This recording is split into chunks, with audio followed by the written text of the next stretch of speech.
Migrar bajo tortura. Testimonios de migrantes detenidos en el sur de México. Yo soy María Eugenia Mejía y esto es Micrófono Abierto. Bienvenidos.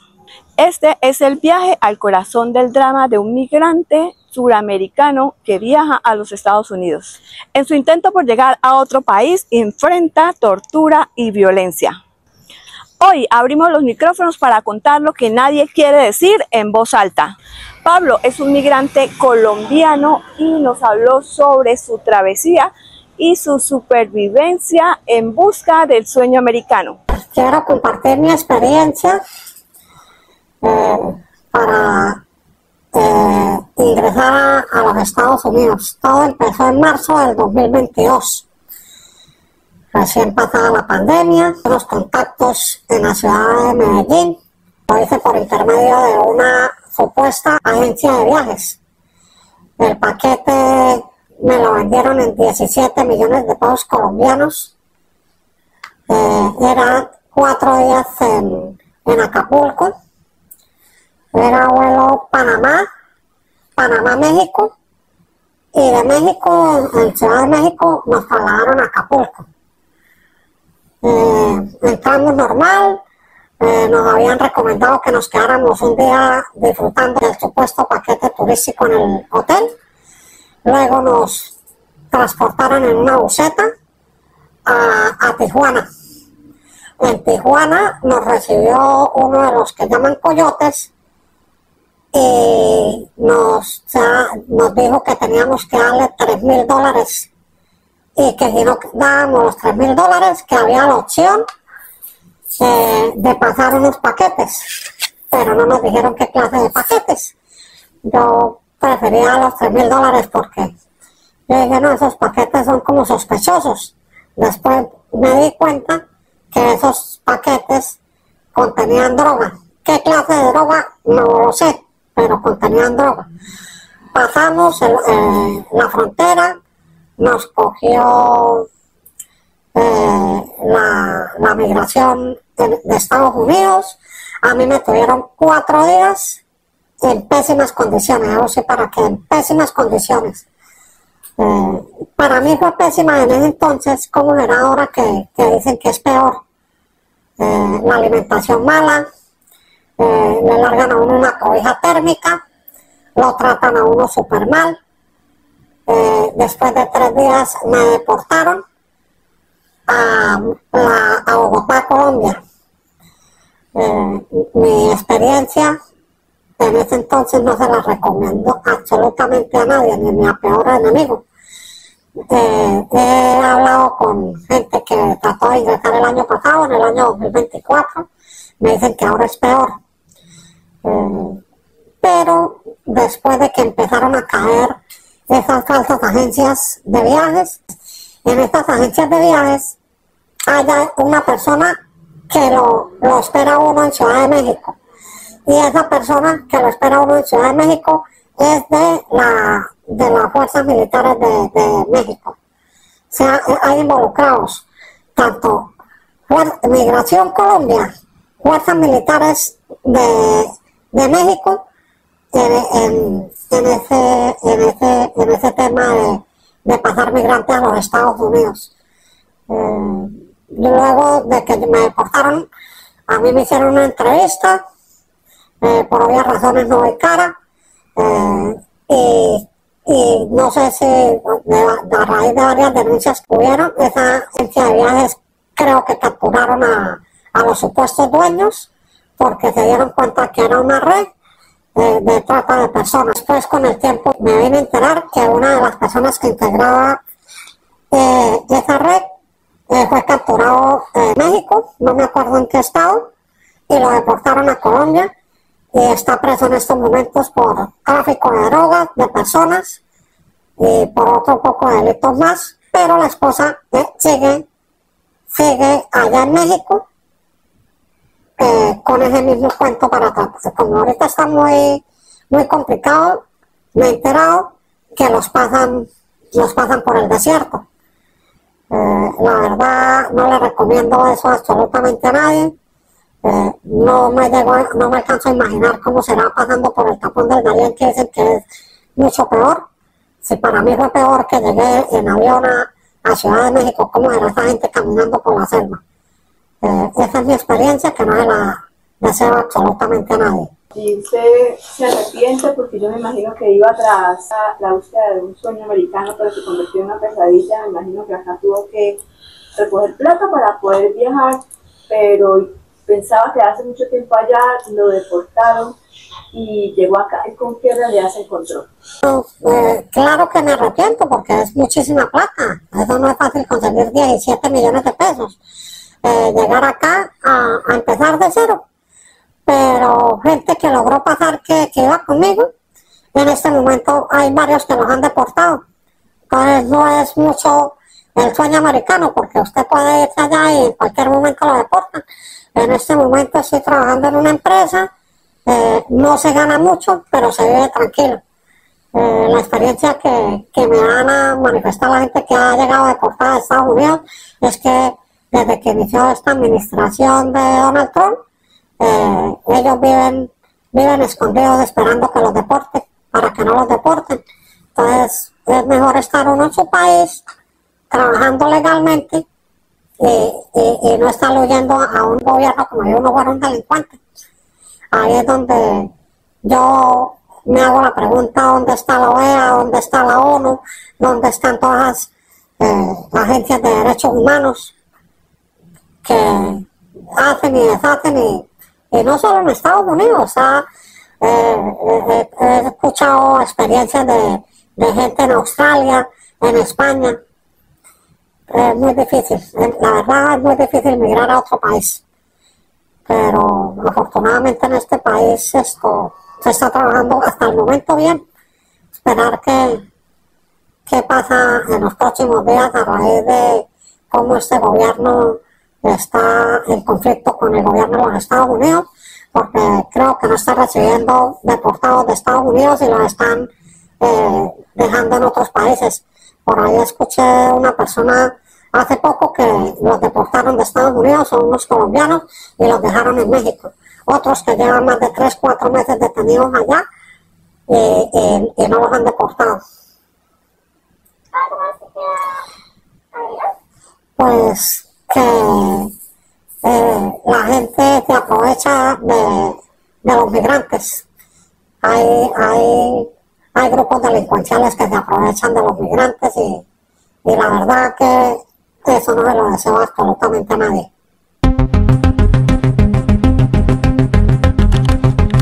El fenómeno migratorio a nivel Colombia y a nivel internacional, digámoslo, sigue con diversas modalidades que usan personas o delincuentes o organizaciones criminales para que puedan captar personas tanto dentro del país como fuera del país con fines, digámoslo, de trata de personas.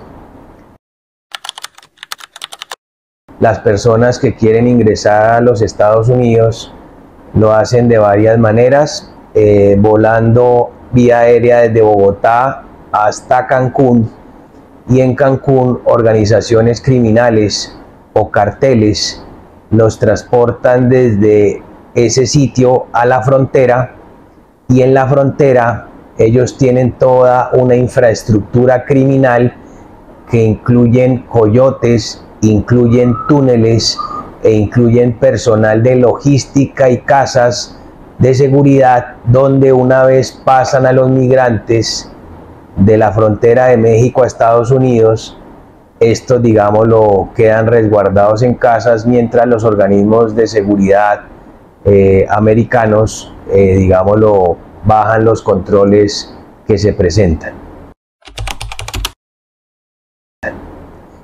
Otra de las rutas que normalmente utilizan es el sector del famoso Tapón del Darién, donde básicamente llegan al Urabá antioqueño colombiano, y de allí, pasando por toda la selva del Darién que colinda entre Colombia y Panamá, pasan a Panamá y por vía terrestre, desplazándose por carreteras principales, van hacia México, y hacia México ingresan a los Estados Unidos. En el tema aéreo, en el tema terrestre, pues la migración del vecino país de Venezuela hacia Colombia, digámoslo, en los últimos años ha bajado considerablemente. Ya no vemos tanto migrante por las carreteras colombianas como unos años atrás se veía, y este fenómeno prácticamente radica en que algunos de ellos tomaron decisiones de asentarse en algunos municipios del territorio colombiano, y con las facilidades que dio el gobierno de Colombia y el Ministerio de Relaciones Exteriores, algunos de ellos pudieron legalizar su estatus migratorio y en este momento se encuentran empleados en algunas empresas o comercios o pequeñas empresas colombianas. Vía aérea no hay un vuelo directo a México, pero tenemos un vuelo que sale de Bucaramanga a Panamá, y de Panamá podían conectarse, digámoslo, con Cancún o con otra ciudad mexicana a donde prácticamente coordines con esa organización criminal para que hagas tu paso a los Estados Unidos. Normalmente estas organizaciones cobran entre $5.000 y $8.000 por ese paso, dinero que se pacta antes de realizar la actividad y que normalmente tienes que hacer anticipos del 50% del dinero, y una vez logres el objetivo pagarías el otro, o dependiendo de lo que la organización criminal disponga, también a veces estafan a las personas, es decir, les cobran el 100% de lo pactado y prácticamente los pueden abandonar en la frontera para que sean capturados por organismos de seguridad estadounidenses. Bueno, este sueño americano a veces se convierte en una pesadilla. ¿Cuáles son esos tratos, esos malos tratos a los que están expuestos estos migrantes que van llenos de sueños? Bueno, todas las personas que van hacia los Estados Unidos básicamente van a trabajar. ¿Cómo es la forma de trabajar en los Estados Unidos? Básicamente falsifican unos documentos que exige las empresas en Estados Unidos para poder trabajar, es decir, adquieren un Social Security y adquieren una serie de documentos que a la vista parecen legales pero son falsificados, y algunos logran ingresar a las empresas partiendo de que en Estados Unidos, digámoslo, se parte de la buena voluntad de las personas. Entonces algunas personas han logrado trabajar de esa manera irregular. Algunos otros han entrado con visa de trabajo y al llegar a los Estados Unidos solicitan un asilo por alguna situación especial. Pero si analizamos el panorama y el contexto, la mayoría de migrantes, que en su gran mayoría son de Asia y de Centroamérica y Suramérica, digámoslo, son la mano de obra no calificada. Es decir, todas estas personas realizan los trabajos que una persona norteamericana no va a realizar, como por ejemplo el aseo de baños de los hoteles o de sitios donde se requieran labores de aseo, labores de lavandería.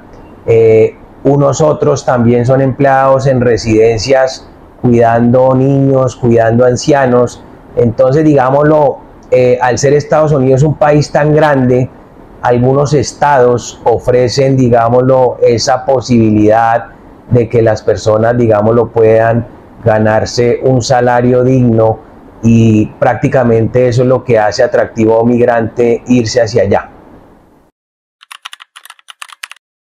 Normalmente los delincuentes lo que hacen es subir en las redes sociales propuestas atractivas como temas de modelaje, temas de, por ejemplo, empleos, y lo que hacen es engañar a las personas. Prácticamente les piden anticipadamente unos dineros para poder iniciar el proceso, y al final algunos de estos resultan estafados otros resultan explotados en los países de destino a donde ellos llegan.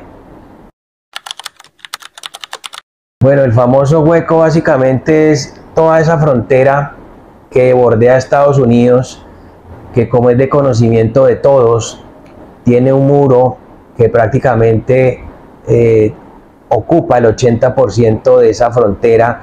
Ahí hay diversas modalidades, María Eugenia.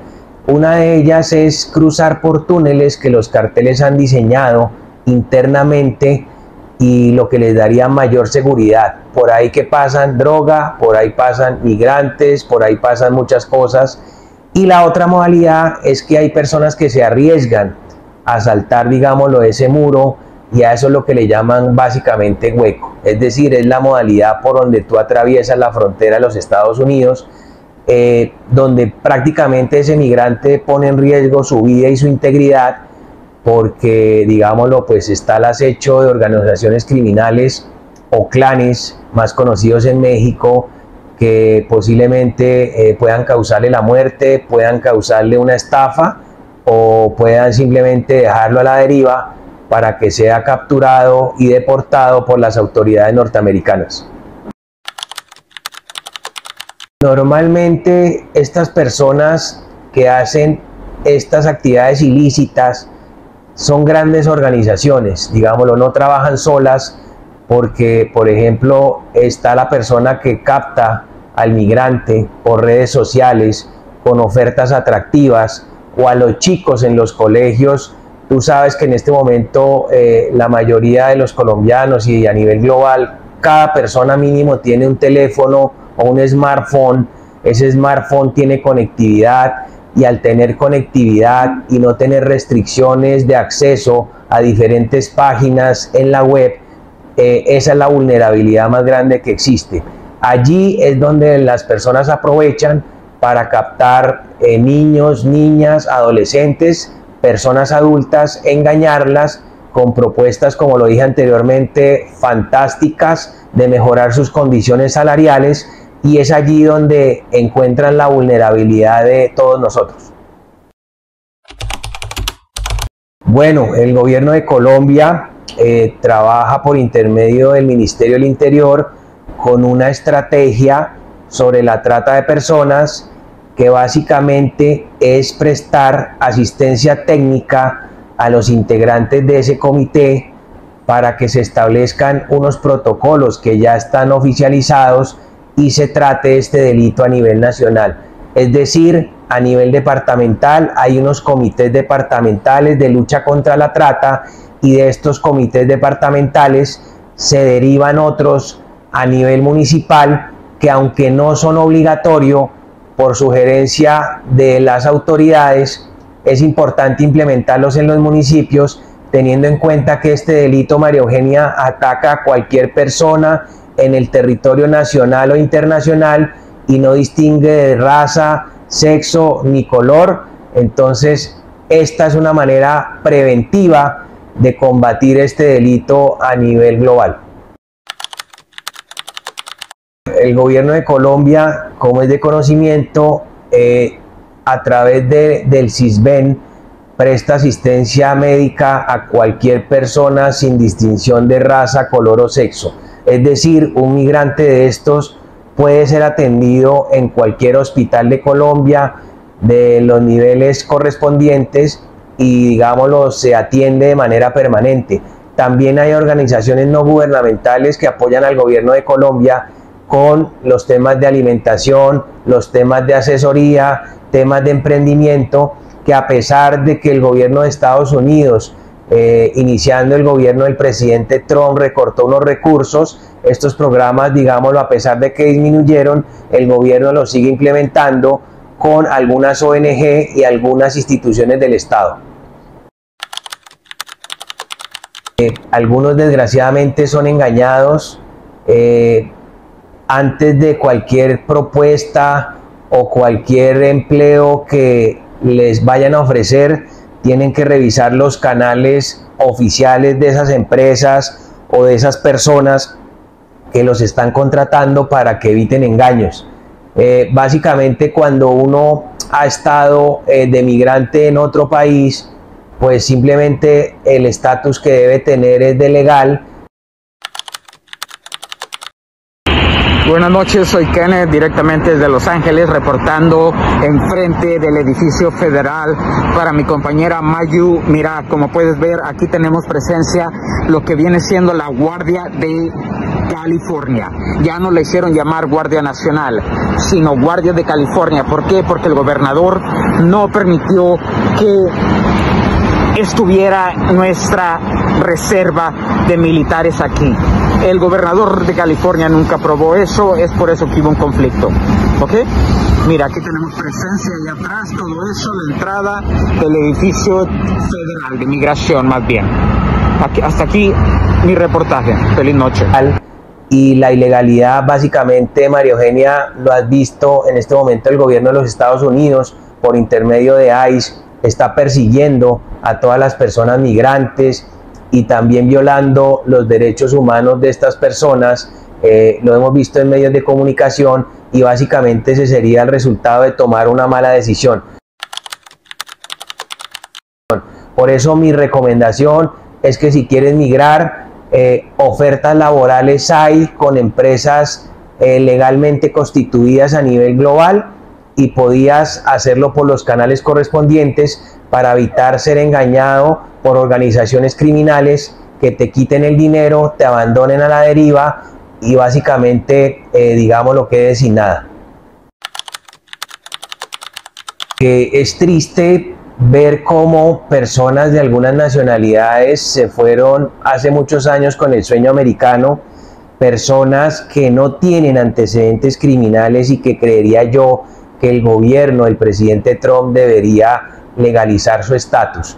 Yo pienso que el gobierno del presidente Trump debe perseguir a las bandas criminales, como por ejemplo el Tren de Aragua y los carteles mexicanos que están detrás de todos esos temas de ilegalidad migratorios, y no a ciudadanos que el gobierno y el país como Estados Unidos necesita y que van dignamente a trabajar y a mejorar sus condiciones de vida y sus condiciones salariales. Pienso que si el gobierno protege los derechos humanos, no tendría que estar llevando policía ni estar llevando marinos al estado de California para contener las protestas que, digámoslo, en Estados Unidos son legales siempre y cuando no hagas algún daño al bien público o atentes contra las autoridades.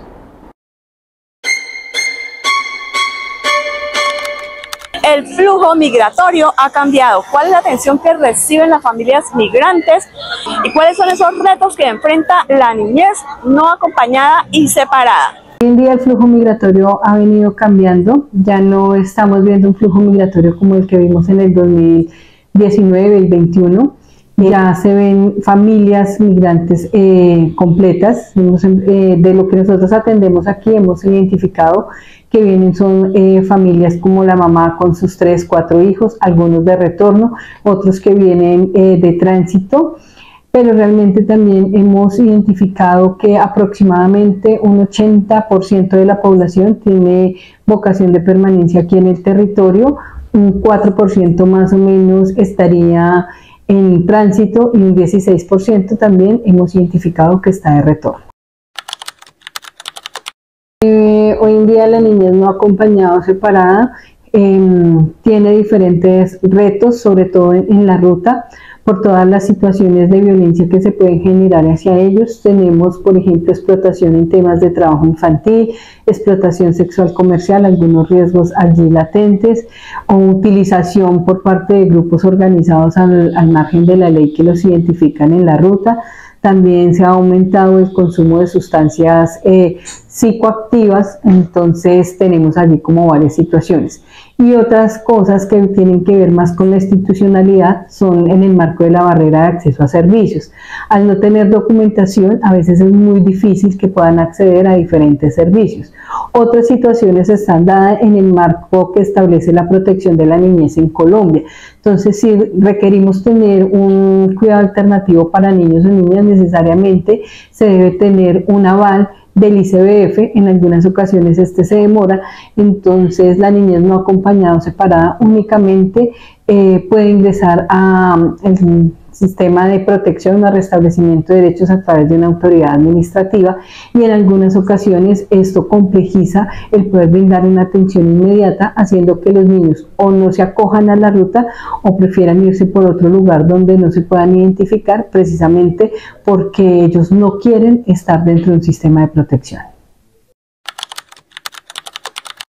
Bueno, pues básicamente el perfil de los niños consideramos que se sigue manteniendo igual, siguen llegando muchos adolescentes no acompañados o separados. Se ha podido identificar y que es una alerta muy importante, es que algunas niñas ya vienen con familias establecidas. Hablamos de niñas de 16 años, 17 años que ya vienen con 1 y hasta 2 hijos, y que efectivamente a veces en el tránsito es que han quedado en gestación. Y pues efectivamente los niños vienen, o sobre todo los adolescentes no acompañados o separados, buscando recursos económicos para poder enviarle a su familia que se ha quedado en el territorio venezolano, y así poderles ayudar en estos temas económicos. Entonces, hay algunas familias de población que de pronto estuvo en Perú, Ecuador, que son más los lugares que nos reportan, y se regresaron a traerse a sus hijos. Entonces vienen mujeres solas en algunas ocasiones que traen a 2 o 3 niños y niñas que van con ruta hacia Perú, hacia Ecuador.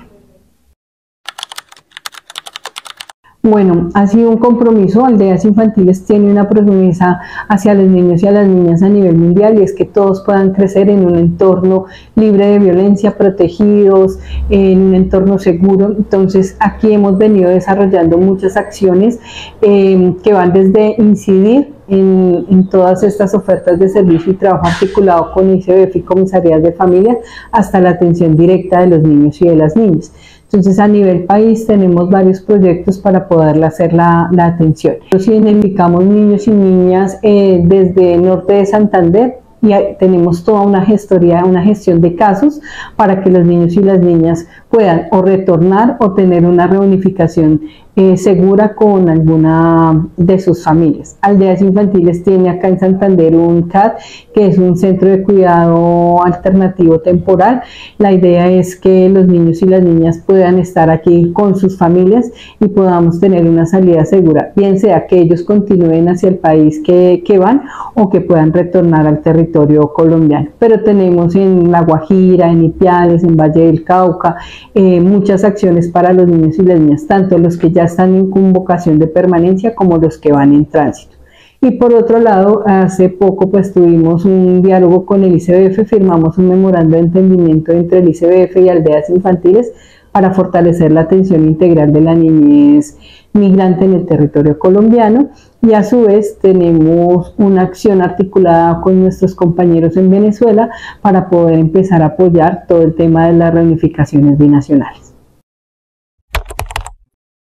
Pero realmente el registro, y más después de toda la situación que pasó con Estados Unidos y PRM, que algunas organizaciones se tuvieron que retirar, espacios como el GIFIN y otras organizaciones como OIM y World Vision, que hacíamos un trabajo articulado para monitorear la situación, sobre todo en el subgrupo de protección de la niñez que era liderado por OIM, que ya no se ha podido desarrollar precisamente por la salida de los programas de OIM en el territorio. Entonces las cifras se nos han ido quedando como de una forma muy difícil de identificar. Entonces tenemos cifras pues de los que están en restablecimiento de derechos, alguna situación de más o menos de 118.000 personas que tienen vocación de permanencia, de las cuales hablamos que más del 35-40% son niñez migrante, pero eso son cifras muy generales.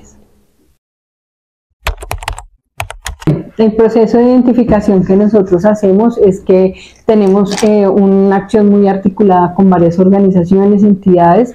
Está el Intégrate, tenemos el punto de Cruz Roja, pues eso también se ha ido cerrando. Sabemos que ya Quebrada Seca se cerró, el punto de Morro Rico, que eran de identificación. Por ahora tenemos el de Cruz Roja. Entonces puede llegar la familia allí, se identifica si va en tránsito o qué requiere, y desde allí nosotros tenemos un equipo que está allá en Cruz Roja, lo identifica. Si la familia quiere acogerse al albergue, al alojamiento para estar acá por un periodo de 10 días para poder generar todas las opciones de salida segura, pues entonces son ubicados acá, se hace un protocolo de acogida, se empieza con toda la gestión de caso, un plan de caso para mirar una salida segura, si va en tránsito, hacia dónde, hacia Ipiales, si tiene familia, si tiene una red de apoyo, porque la idea es que los niños y las niñas pues continúen en un proceso pues seguro, y nosotros brindamos temas de alojamiento, alimentación, transporte de salida segura para los niños que van tanto de retorno de pronto a su país de origen, a Venezuela, como si van para un tercer país, porque los pueden estar esperando. Si es una adolescente no acompañada, por ejemplo, que viene solo con su bebé, sí o sí hacemos la articulación y el reporte que tiene que ir a ICBF, porque pues estamos hablando de una menor no acompañada, y nuestro centro de cuidado, nuestro lugar es para grupos familiares. ¿Hasta qué edad están recibiendo niños acá? Desde que venga con su grupo familiar, la atención es para su grupo familiar, desde primera infancia, infancia y adolescencia. Y si ya son adolescentes, pero vienen solos o separados, hacemos el trabajo articulado con el ICBF. ¿Ustedes cómo identifican si el niño está siendo víctima de explotación, de trata o de pronto tráfico legal de migrantes? Bueno, ahí es algo muy importante y es una línea muy delgada, pero efectivamente el primer filtro que nosotros hacemos es la documentación, ¿sí? Revisamos con qué documentos vienen, si la persona que viene trae documentos del niño o la niña o no, y también se hace una entrevista semiestructurada con los niños y con las niñas, un poco la caracterización, pues para que ellos nos cuenten cómo ha sido la ruta, cómo vienen, y ahí poder identificar algunas situaciones que se están presentando. Esto se hace más difícil y, por ejemplo, niños que no tengan documentación o familias que no tengan documentación, no los podemos albergar. Entonces nos toca necesariamente ahí pedir que haya la intervención del ICBF, porque pues no hay un documento que avale que esa persona tiene algún vínculo con el niño o la niña. ¿Nos puede contar alguna historia que refleje algún desafío o una esperanza de un niño migrante que haya sido atendido acá en aldeas infantiles? Bueno, hay muchas, y tenemos hasta historias de vida que ellos han venido contando. Pero sobre todo, por ejemplo, hace poco tuvimos una situación de una familia que estaba en el territorio colombiano desde hace ya algún tiempo. Venían de otro departamento, una niña de 13 años, migrante con amenaza de reclutamiento por un grupo armado, llega, es protegida en el alojamiento y se hace como toda la articulación, como iba con su mamá, para que pudiera pasar a su familia en Venezuela. Entonces cumplió acá también años, le hicimos la celebración de su cumpleaños, se fue muy contenta, y al llegar allá pues fue como nos mandaron la foto de lo bonito que fue reencontrarse con su abuela, con sus tíos, y estar allí con su mamá, reconociendo pues que el retorno a su país había sido pues muy importante. El alojamiento acá tiene unas instalaciones muy bellas, ¿sí? Porque creemos que el espacio físico es muy importante para que estén las personas. Entonces muchas de las familias que están acá reconocen que el espacio es muy bonito, que se les trata muy bien. Aquí no es que llegan y las atendemos estilo hotel, no, somos una comunidad, entonces los papás llegan, hacen parte de que acompañan el tema de la cocina, del servido, de todos estamos acá, de que todos cuidamos, de que entre todos hacemos los aseos comunitarios. Entonces son experiencias totalmente distintas para las familias, que no es que como que acá nos dan todo, sino que también acá llegamos a ser parte de. Entonces han habido cosas muy bonitas y muy importantes en todo este proceso de trabajo con la niñez migrante. También tenemos espacios hacia afuera, son familias que tienen vocación de permanencia, entonces ya viven acá en los lugares. Entonces estamos haciendo como rutas de protección, manejo de emociones, acompañamiento pues de educación en emergencia para los niños y las niñas. Entonces ellos también reconocen que la labor que se hace es muy importante para que ellos puedan entender un poco más cómo se vive aquí. Les preocupa muchísimo pues todo el tema de sus familias, ¿sí? sobre todo la niñez no acompañada, como que no puedan enviar dinero y la situación económica de sus familias y no piensan pues como en un retorno. A los más pequeñitos les duele también haber dejado sus amigos, sus mascotas, sus juguetes, el seguir caminando, el seguir pasando noches de frío, el a veces no tener alimento. Entonces, de acuerdo a las diferentes edades, cada una van generando como otro tipo de miedo. Sueñan, pues obviamente con estabilizarse, con estar como familia, con tener todas las condiciones para tener un alimento, una casita digna, un lugar donde puedan tener sus mascotas. Entonces eso es como básicamente lo que los niños van manifestando. Pues nosotros como aldeas infantiles también tenemos acciones en Darién. Darién ya está cerrado y pues Darién tiene otros comportamientos muy distintos.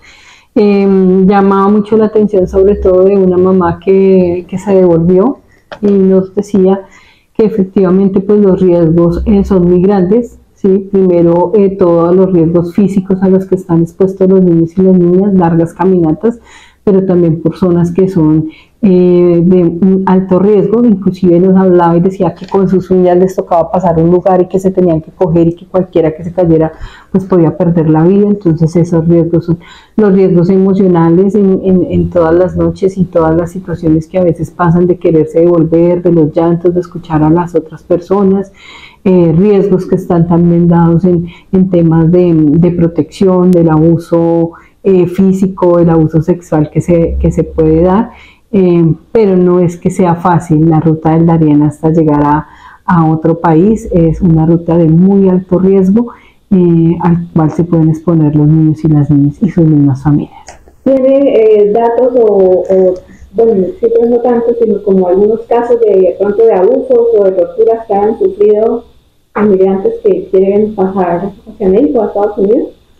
Bueno, pues nosotros como estamos en esta parte, no los hemos tanto como identificado, ¿sí? Distinto a quizás los que ya llegan al Darién. Pero lo otro también es que la población sabe de las diferentes situaciones, entonces a veces prefieren no hablarlo y no manifestarlo.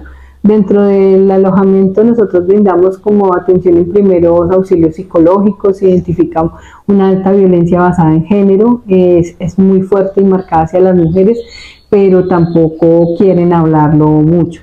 Y aquí tenemos un tema de que el acatarse o el venir al alojamiento es temporal, entonces algunas veces también dicen, no, déjenme salir, yo ya me quiero ir, no sé qué, pero sobre todo cuando hay temas de violencia y le hacemos la sensibilización a la mujer, no, yo me voy con él, y a veces terminan por pedir una salida voluntaria. ¿Qué puede hacer la sociedad civil para apoyar a estos niños migrantes? Bueno, primero trabajar fuertemente con los temas de disminución de la estigmatización y la xenofobia desde todos los estilos, o sea, empezando por el lenguaje, ¿sí? Cuando tú dices el veneco, la veneca, el promover acciones, por ejemplo, de explotación sexual comercial, o sea, creo que desde allí ya estamos rompiendo con la garantía de derechos. Entonces es reconocer que es población migrante que viene de otro país y que en cualquier momento cualquiera de nosotros nos podemos ver inmersos en una situación de estas y el trato es muy importante, ¿sí? Tener y saber cuáles son los canales y las rutas. El sistema colombiano pues tiene diseñado rutas para diferentes tipos de población. Si es una población que se encuentra víctima del conflicto armado, hay una ruta de protección que está en el marco de la ley de víctimas. Si es una población migrante, va en el marco de lo que tiene que ver la atención a la niñez migrante. Entonces es reconocer y entender que la población tiene una necesidad y que todos estamos llamados, sobre todo a la protección de los niños, niñas y adolescentes. Si conocen el caso de un niño o una niña, se pueden acercar al centro zonal más cercano, a la comisaría más cercana y poner en conocimiento de una autoridad competente esta situación. ¿Qué debería cambiar la política migratoria colombiana para proteger a estos niños? Bueno, pues nosotros hemos venido avanzando con el mismo COMPES y la política de migración, pero pues todavía efectivamente nos falta mucho. Es entender que es una población que está en situación de emergencia y como su nombre lo indica, emergencia, podríamos revisar algunos marcos normativos que no sean tan estáticos y que realmente nos permitan brindar una protección inmediata a los niños y a las niñas. trabajar de una forma más articulada entre cooperación internacional, las organizaciones que se encuentran de base en los territorios y las mismas autoridades administrativas para lograr tener un registro efectivo de la niñez no acompañada o separada, flexibilizar también algunas actuaciones, sobre todo en el tema educativo, porque pues los niños no es un tema de garantizarles el cupo, sino que ellos se puedan mantener en el sistema escolar, y es que es un sistema escolar distinto. Entonces, como que poder flexibilizar ese proceso de adaptación para que ellos puedan estar y retornar en su vida escolar es muy importante. Revisar pues el tema de todo lo que tiene que ver con el acceso a la salud, la documentación y todas estas acciones que en algún momento se convierten en una barrera de acceso a los servicios. Entonces creo que allí está un reto muy importante en lograr fortalecer nuestra política para que de una forma más flexible le permita a los niños, a las niñas y a sus familias acceder a los servicios. Bueno, si usted tuviera al frente las personas que toman las decisiones más importantes del país frente a este tema, en una sola frase, ¿qué le diría? En una frase, ¿qué le diría? Necesitamos recursos para seguir ayudando. Y son recursos económicos. La política pública no puede seguir siendo construida solo del papel. Necesitamos que se asignen recursos económicos reales para avanzar en la protección de la niñez migrante y sobre todo de las niñas no acompañadas separadas. Trata de personas y tráfico ilegal de migrantes solo los separa una línea muy delgada. Bueno, María Eugenia, ahora vamos a hablar de la estrategia nacional contra la lucha de tratas que el gobierno de Colombia implementó teniendo en cuenta el decreto 1818 del año 2020. Se hace una construcción conjunta entre entidades del Comité Interinstitucional de Lucha contra la Trata, entidades territoriales y otras entidades del gobierno nacional para atender los requerimientos del delito de trata con asistencia académica de la sociedad civil y de cooperación internacional. Básicamente, con esta estrategia el gobierno de Colombia garantiza la coordinación, la articulación y la sostenibilidad de acciones interinstitucionales para abordar la lucha contra la trata de personas. Entonces, la idea es impactar a nivel nacional todos los municipios, porque como te lo dije anteriormente, este delito no tiene discriminación, a pesar de que tenemos municipios que tienen los índices de seguridad bajos. Este delito puede afectar a cualquiera de estos municipios con el solo hecho de tener internet y que nuestras personas tengan conectividad con el mundo exterior. Ahí ya, digámoslo, somos vulnerables. Básicamente, esta estrategia tiene unos ejes de acción que son coordinación y sostenibilidad, protección y asistencia, investigación y judicialización, generación y gestión del conocimiento, cooperación internacional, migración y fronteras, y unos enfoques transversales de protección de los derechos humanos, el enfoque de género, las orientaciones sexuales e identidades de género diversas, enfoques de cursos de vida, enfoques diferenciales, étnicos, intersectoriales, territoriales, fronterizos y migratorios y criminológicos. Y en este momento estamos de los 87 municipios, solamente 30 de los municipios en Santander tienen creado el comité.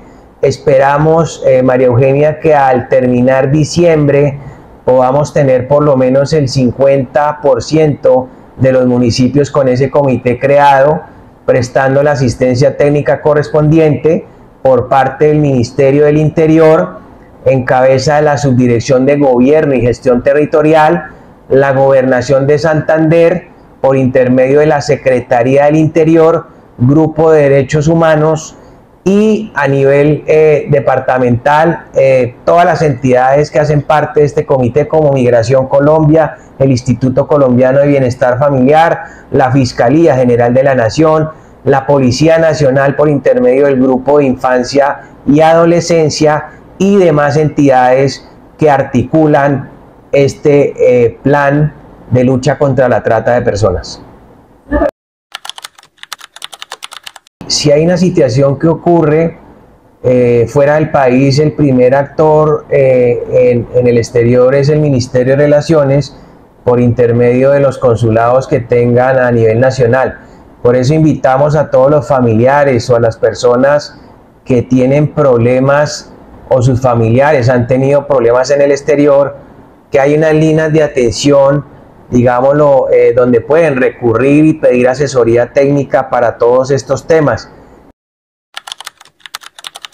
Tenemos una línea de WhatsApp que funciona 24 horas, que es la 321-548-5090, y una línea gratuita nacional que es la 018.000 52-2020.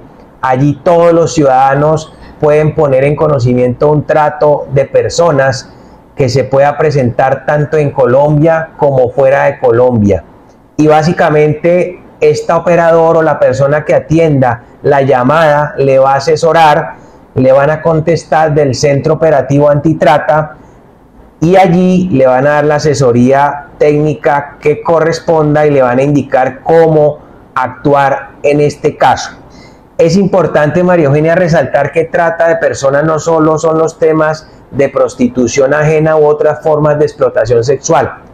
Hay 8 caracterizaciones en las modalidades de trata que son determinadas, por ejemplo, trabajos forzados o serviles, la esclavitud, la servidumbre, la mendicidad ajena, matrimonio servil, extracción de órganos, la prostitución, como lo dije anteriormente, y cualquier otra forma de explotación que vulnere los derechos humanos, la autonomía, la dignidad y la libertad de las personas. Es decir, digámoslo, está incluido en esta caracterización el tema migratorio, que es una flagrante violación a los derechos humanos cuando se utiliza de manera irregular.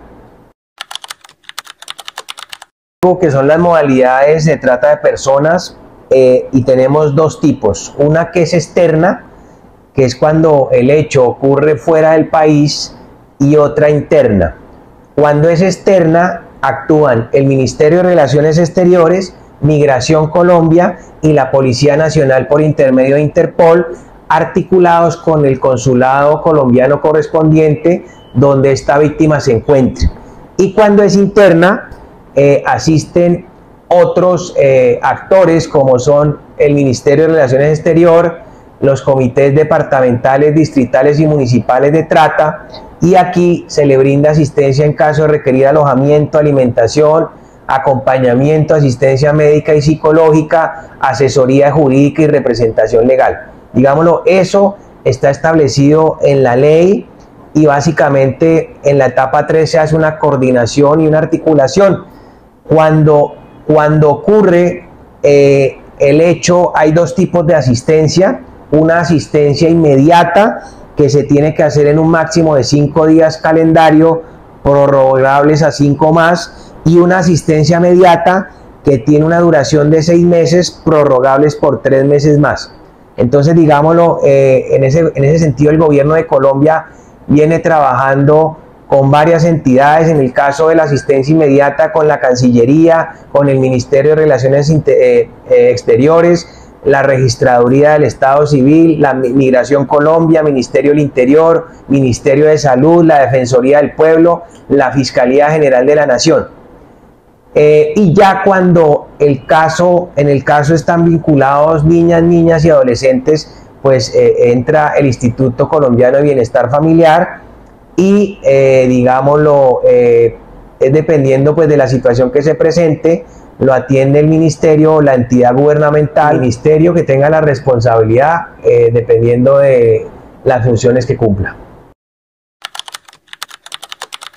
En temas de estadística, los países de captación entre el año 2020 y 2024, Colombia fue el país que más casos de captación tuvo, con 652 personas, seguidas de Venezuela con 96, República Dominicana con 39, Ecuador con 34, España con 17, México con 14 y Perú con 12. Estas captaciones, la mayor parte se hizo en norte de Santander, Antioquia, Bogotá, Valle del Cauca, Bolívar y Meta.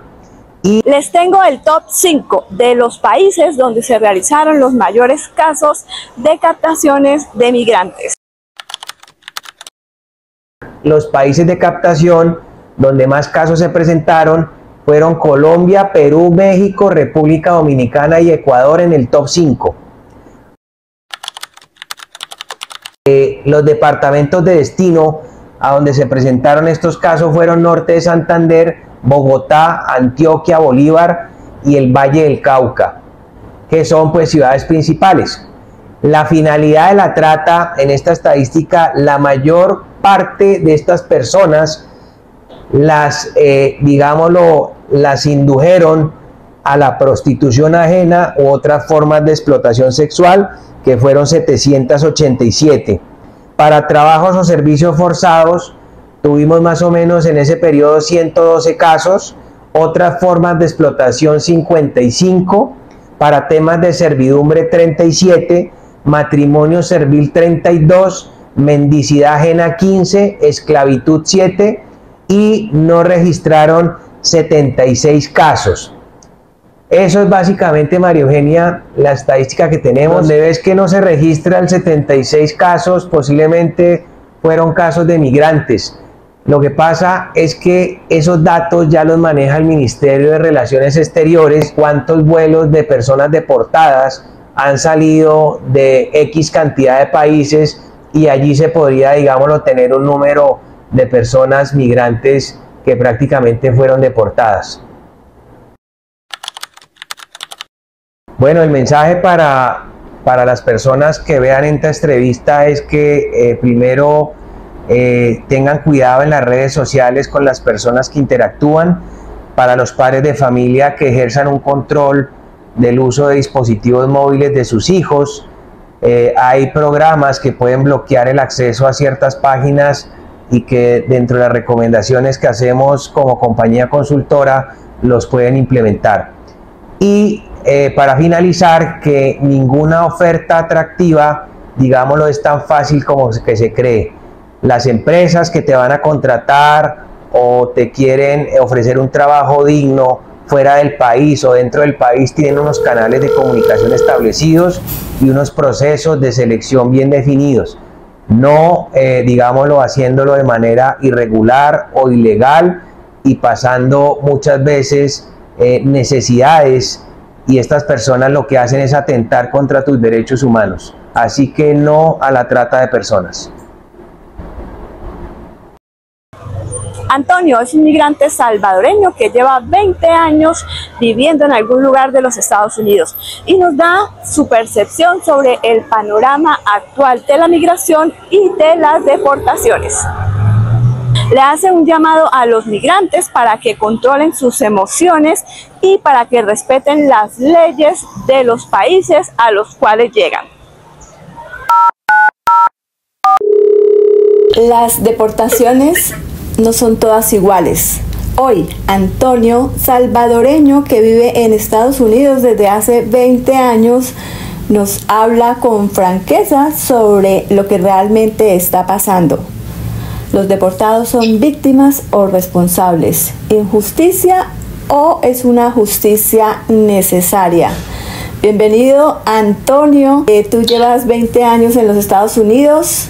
Muchas gracias por aceptar esta entrevista. Gracias por contactarme. Hace 20 años ha evolucionado y ha pasado mucho tiempo. O sea, ¿cómo viste esa situación hace 20 años y ahora? O sea, ¿qué es lo que está pasando? ¿Qué ha pasado? ¿Por qué hay esa crisis migratoria? Muchas cosas pasaron debido a lo que sucedió en Estados Unidos, pues el atentado que hubo en 11/11, las Torres Gemelas, cambiaron muchas leyes migratorias. Por supuesto no eran tan crueles como lo son ahora, y digo crueles no porque sean malas, sino porque son tan para muchas personas exageradas.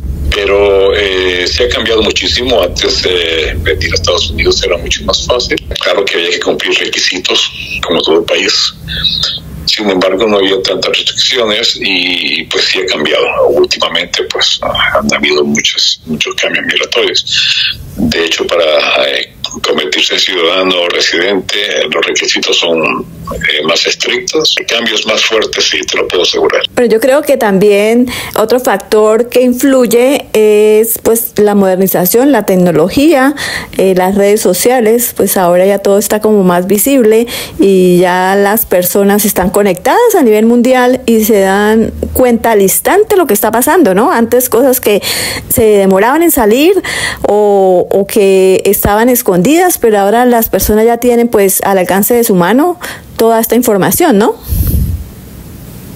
Y sí, por supuesto. O sea, antes, por ejemplo, tú encendías la televisión, que el único medio que tenías para saber de noticias, ya sea mundial o en tu país, y lo único que creías era lo que veías y te quedabas con eso. Ahora tienes derecho a opinar, tienes derecho a platicar con las personas, a escuchar llamadas telefónicas en vivo. Sí, la tecnología, por supuesto, ha cambiado mucho y ahora se están dando muchas noticias.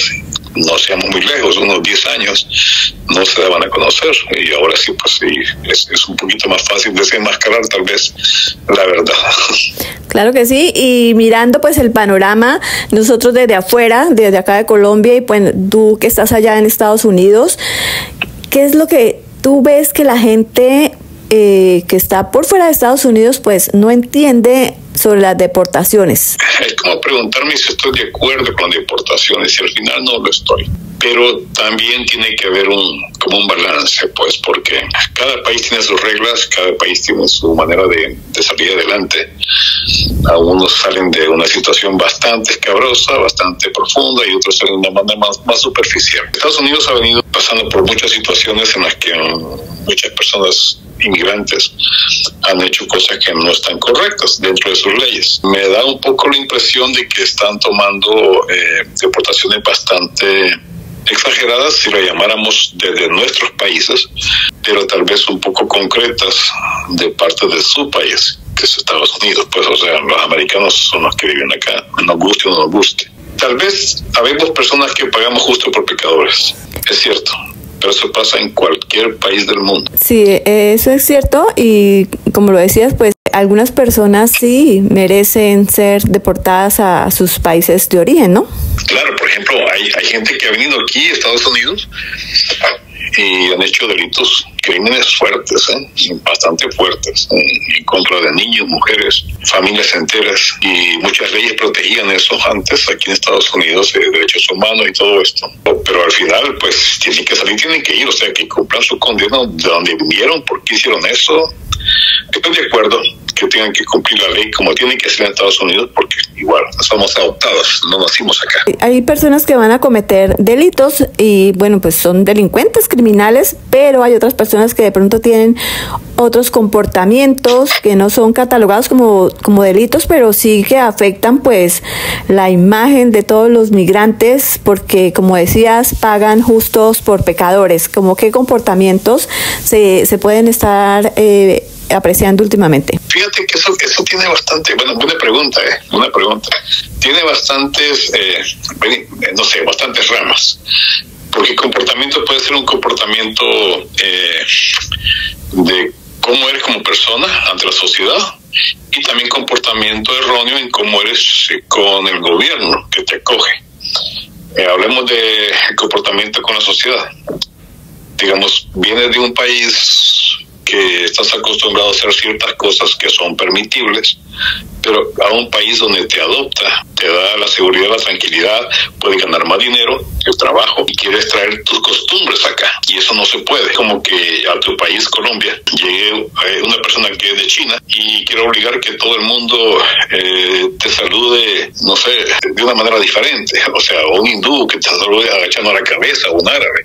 O sea, las costumbres en tu país son muy diferentes, puede ser un abrazo, un beso en la mejilla, darse la mano, y no puedes poner las leyes de tu país en un país ajeno, extranjero.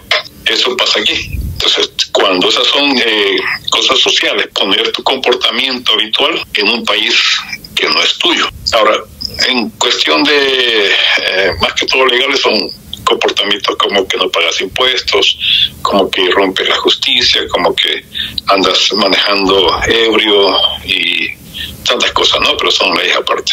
Sí, y con respecto a eso, pues se ha visto mucho por medios de comunicación estos comportamientos, queman la bandera de Estados Unidos, atacan a los policías, queman las patrullas. ¿Qué opinión pues tiene respecto a esos comportamientos? Fíjate que yo, quizás como una opinión daría como un ejemplo. Digamos, a Colombia llega X persona de X país. No quiero mencionar nombres porque tampoco no voy a... O sea, no quiero ser específico en eso, pero puede ser cualquier persona de otro país. Y en tu país se acostumbre... En Colombia se come arepa, ¿no? Sí. Ok, entonces viene esa persona y dice, no, la arepa ahora no se va a llamar arepa, se va a llamar, no sé, tejocote, un ejemplo, ¿no? Entonces, parece gracioso, pero hasta en eso la gente se molesta. O sea, tu vecino se va a molestar, aunque sea por eso. Pero quieres cambiar las costumbres de un país para hacer las tuyas. Entonces, por cosas muy sencillas que parezcan, no te van a gustar. Claro, uno no lo ve como que uno está recibiendo inmigrantes de muchas partes del mundo, como latino, en sus países latinos, sino como lo ve como que fulanito, sutanito de cualquier país vino y hizo lo que quiso hacer. Pero Estados Unidos, un país de inmigrantes que tiene tanta gente extranjera de cualquier parte del mundo, quiere poner sus reglas, ya no es permisible. O sea, eso es, yo creo que tu país tampoco lo permitiría, de hecho. Especialmente nosotros tenemos una situación como parecida porque tenemos todos los migrantes de nuestro hermano país de Venezuela que llegaron pero a apoderarse de Colombia, pero bueno, eso ya sería como para otro tema. Pero ¿piensas que de pronto las redes sociales y todas estas plataformas han romantizado un poco al migrante ilegal? Fíjate que depende de es conveniencia, o sea, depende de qué país eres, depende de qué partido político, porque incluso hasta la política se puede mezclar aquí. Están poniendo lo peor de lo peor en las leyes de Estados Unidos en contra de los inmigrantes. Yo lo soy.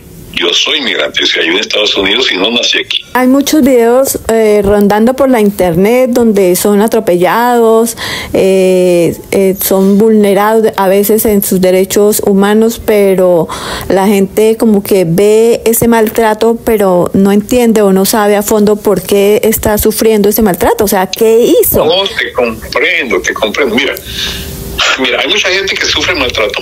No te lo voy a negar, yo lo he visto. Hay muchas situaciones racistas que pasan. Conmigo no ha pasado, porque yo soy bueno para alejarme de los problemas, pero hay gente que se enfrenta a eso y han sufrido maltratos racistas, por ejemplo. Entonces, yo pienso que a veces depende mucho de dónde viene la situación. Por ejemplo, si en tu país llega una persona que es de África, un afroamericano, y comete muchos delitos, viene su familia, hace lo mismo, sus amigos hacen lo mismo, viene 200 personas de ese país y hacen lo mismo, tú te creas como un estereotipo y dices, wow, ok, todo lo que son de este color hacen lo mismo. Sí. Y tal vez no es así. Como dice el dicho, ¿no? Para el futuro pecadores, es por eso, porque a veces no estamos como sociedad involucrados y tampoco acostumbrados a que nos cambien las reglas de donde venimos. Si todos aprendiéramos a ser disciplinados y saber que de dónde vas y lo que ves y lo que tienes que hacer, las cosas fueran muy diferentes. Bueno, aquí hay muchas personas que han cambiado su manera de pensar hacia los latinos, me refiero a los americanos, que los anglos, y te ven como que sos una persona mala porque alguien quemó la bandera por allá. Y ahora no estamos hablando de alguien, estamos hablando de miles de personas quemando banderas de Estados Unidos en su propio país. ¿Te imaginas lo que se siente? O sea, al final hasta siento un poquito de compasión por esta gente que vive en su país, los americanos. Porque en serio, o sea, están haciendo cosas malas para quedarnos a hacer ver mal a todos, pues. Pero tenía que decirlo, ¿eh? No, sí, acá tenemos otro dicho en Colombia, todos no somos harina del mismo costal, pero lamentablemente esa es la imagen que estamos vendiendo a nivel internacional. Y de pronto podemos estar hablando de que sí hay deportaciones justas, porque como hablábamos extra micrófonos, antes de poner bonita la casa hay que organizarla, ¿no? Sí, tocamos el tema. Se me hace muy interesante porque en cualquier país del mundo, así sea Colombia, por ejemplo, tu país, si quieres poner buenos muebles en tu dormitorio, en tu sala, una cocina, una estufa, lo que tú quieras. Primero tienes que barrer, no tienes que poner las cosas encima de algo que no está bien. Ahora, cuando me refiero a barrer, no quiero ser despectivo, y no estoy hablando de que somos basura, por supuesto que no. Pero tú eliges lo limpio de lo sucio. Y lo limpio, la gente que se porta bien, la gente que paga sus impuestos, la gente que no tiene problemas con la ley, la gente que no le falta respeto a la justicia de este país. Y la gente pues que hace las cosas mal, pues ya sabes qué les va a pasar, ¿no? Claro que sí. Y después de eso se comienza a reconstruir tu casa. Eso de hecho fue un buen ejemplo. Yo quiero que como migrante pues que mandes un mensaje, porque esos comportamientos sí de verdad están afectando a las personas que van en realidad a trabajar y a aportar pues por ese país que los está acogiendo, dándoles oportunidades. Creo que al final los latinos, sin específicos, los hispanos, no comprendemos. Yo creo que en lugar de que los hispanos mandemos mensajes al gobierno que para que calmen las leyes, para que calmen las restricciones, calmen lo que está pasando con migración, en lugar de hablar con el gobierno de un país que no es nuestro, deberíamos de hablar con nosotros mismos, nosotros llamarnos la atención nosotros mismos y decir, hey, por favor, gente, tranquilicémonos, calmémonos. La gente nos quiere, los americanos nos quieren, sabemos que ellos saben que son trabajadores y podemos hacer muchas cosas por este país. Pero si nos ponemos a querer cambiar las leyes del gobierno solo por hacer tonteras y protestas y todo lo que tú quieras, no sirve. Entonces el mensaje no sería para que lo escuche un gobierno. Eso nunca va a cambiar. Las leyes de cada país no van a cambiar. Sí, claro. El mensaje es para la propia gente latina, que sepamos controlar nuestras emociones y aprendamos a hacer las cosas inteligentemente. De pronto, cambiando pues como la cara de la moneda, ¿conoces a algún caso donde la deportación fue injusta o que separaron a alguna familia o no sé, que algo que nos quieras compartir? Bueno, hay muchos casos, la verdad. Personalmente, tal vez un par de casos, no quiero ser tan específico, pero sí, hay gente que a veces se van en la colada, como decimos, porque van buscando a alguien y pues esa persona tal vez lo encubrió, o esa persona tal vez iba pasando, nada que ver, pero encontraste un departamento de migración molesto y por supuesto que van a agarrar a cualquier persona. Mira, no te voy a mentir, las deportaciones están pasando, sí están pasando, y están pasando en muchos lugares, injustamente, pero no están deportando gente que está legal y hizo las cosas bien acá. Están deportando personas que tal vez siguen ilegales o indocumentados, que es un delito, pues. O sea, ya se hizo una ley aquí que es un delito que andes sin documentos en Estados Unidos. ¿Y cómo cambiamos esa ley? Pues no podemos. Al final te digo una cosa, si a mí me tocara regresar a mi país, porque Estados Unidos se le ocurrió decir que Antonio le apesta la boca y se tiene que ir, pues ¿qué puedo hacer? No puedo hacer nada. O sea, no puedo poner un país tan pequeño con una potencia mundial en contra solo porque yo quiero estar aquí. No me toca nada más que vivir lo aprendido y tratar de mejorar en mi país. No queda de otra. ¿Por qué crees que muchos migrantes como que pierden el rumbo cuando llegan en busca de ese sueño americano? De pronto es desesperación, pandilla, falta de cultura, falta de oportunidades, falta de dinero, cambio de clima, no sé, falta de la familia. ¿Por qué crees? O sea, ¿me estás hablando de la gente que está aquí en Estados Unidos o la gente fuera? No, que migran de sus países de origen y llegan allá. Sí. Mira, son muchas. Gracias a Dios en mi país pues no se está dando eso. De hace unos 10 años para acá, o menos, unos 8 años para acá, ya la cosa ha cambiado mucho. Ya soy un poco más de seguridad. No puedo decir que es el país más progresista del mundo, tampoco no. Pero por lo menos tienen la seguridad que incluso en Estados Unidos se ha perdido mucho. Ahora, mucho tiene que ver la situación económica, por supuesto. Yo te digo una cosa, en mi país por lo menos, si tú faltas al empleo, te descuentan los días del séptimo, si no me equivoco.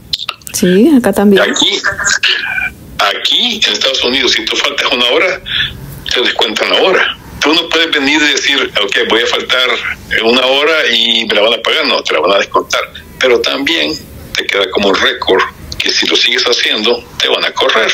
No hay opción, o sea, no puedes reclamar a nadie. Pero en nuestros países tenemos mucha tolerancia para que la gente trabaje.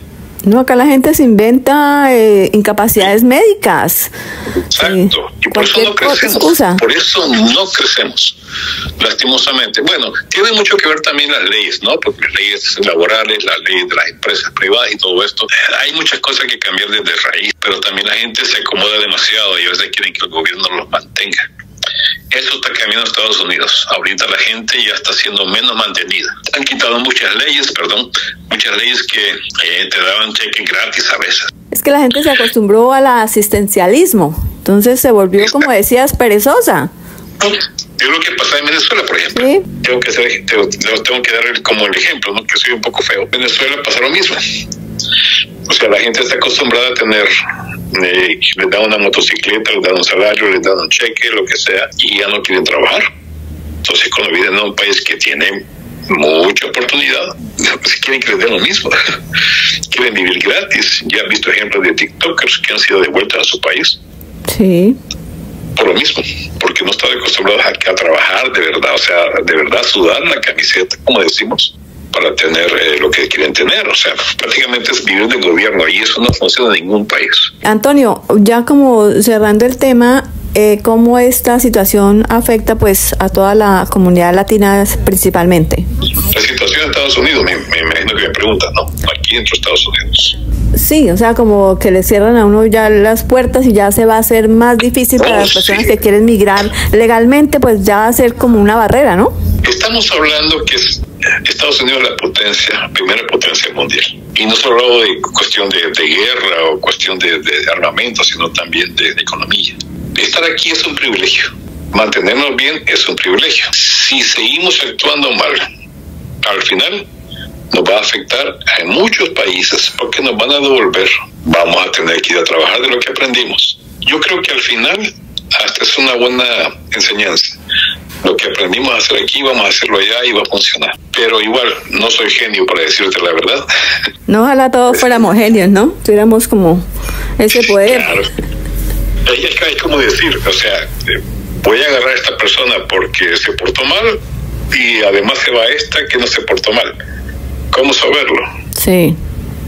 O sea, no se puede. No estamos hablando de una y otra persona, estamos hablando de cientos de personas contra cientos de personas o miles. Entonces, ¿cómo hacer que un Estado, en base a la autoridad, pueda definir que todos son inocentes o todos son culpables? Es bien difícil. Como decía el presidente en mi país, que no hay ninguna policía, ninguna autoridad en ningún lugar del mundo que sea perfecta. Se cometen errores, por supuesto. A la hora de hacer limpieza, puede que se te vaya una moneda de 10 en la basura. Complicado. No ¿me entiendes? O sea, no quiero ser despectivo, solamente un ejemplo bien tonto, pero para ser más lógico. No, muy ilustrativo. Cuando barres, se dan cosas que una cajita de oro se te puede ir a la basura y no te das cuenta. Al final del día, pues, toca aguantar a veces por los errores que otros cometen. Antonio. Perdona si me extendí mucho con esto, pues. No. Toda la información es muy valiosa, pero ¿qué mensaje le darías a quienes están pensando en estos momentos, 2025, migrar desde El Salvador, desde Colombia, desde Venezuela, desde Perú, desde Argentina, desde cualquier otro país hacia Estados Unidos? Tú como migrante y como residente de Estados Unidos hace más de 20 años. Ok. La pregunta está bien directa. A la yugular. Sí, tengo que ser bien claro. No, tengo que ser bien claro. Y me gusta pensar bien mi respuesta antes de decirla. En este caso, o sea, no hagas lo que no quieres que te hagan. Si piensas venir a Estados Unidos, bueno, por las leyes ahora te toca hacer un poquito más. En cuestión legal, que venirte, como llamamos, mojado, ¿no? No lo hagas porque es tonto. Eso aplica la vida tuya, de tus hijos, con quien venga, no puedes hacerlo. Pero si lo vas a hacer legalmente, pienso que tienes que portarte bien. No importa de qué y de dónde vengas, no importa el estudio que tengas, no importa cuán inteligente te creas. Tienes que respetar las leyes del país donde vas. Eso es la ley de vida. Si invitas a tu vecino a tu casa, él va a respetar lo que tú digas. Simple y sencillo. Si quieren venir a Estados Unidos, respeten las leyes. Aquí no somos latinos en nuestros países. Somos latinos bien queridos en Estados Unidos, que es diferente. Así es, Antonio lo dice muy claro, no todo migrante es víctima, algunas deportaciones son necesarias, aunque duelan, hay que respetar al lugar donde vamos a ir, tenemos que conocer las leyes y cumplirlas, porque nos están abriendo puertas y nos están dando una acogida. Nosotros somos de nuestros países de origen y estamos allá como prestados. Antonio, pues muchísimas gracias por habernos abierto este canal para poder expresar y mostrar pues tu visión como persona que vive en los Estados Unidos y para darnos pues esos conocimientos, esa sabiduría y esa experiencia bien clara pues al resto del mundo. Muchas gracias, Antonio. Para servirte, un placer. Muchas gracias. Buenas tardes. Mientras existan fronteras, existirán historias que se siguen rompiendo en los caminos. Nos vemos en la próxima entrega con más voces, más dolor, más historias, pero también con más esperanza. Migrar no es un crimen, pero para muchos se ha convertido en una condena. Esta historia no termina acá. Recuerden que el micrófono abierto está en línea con la comunidad y nosotros nos volveremos a conectar. Hasta pronto.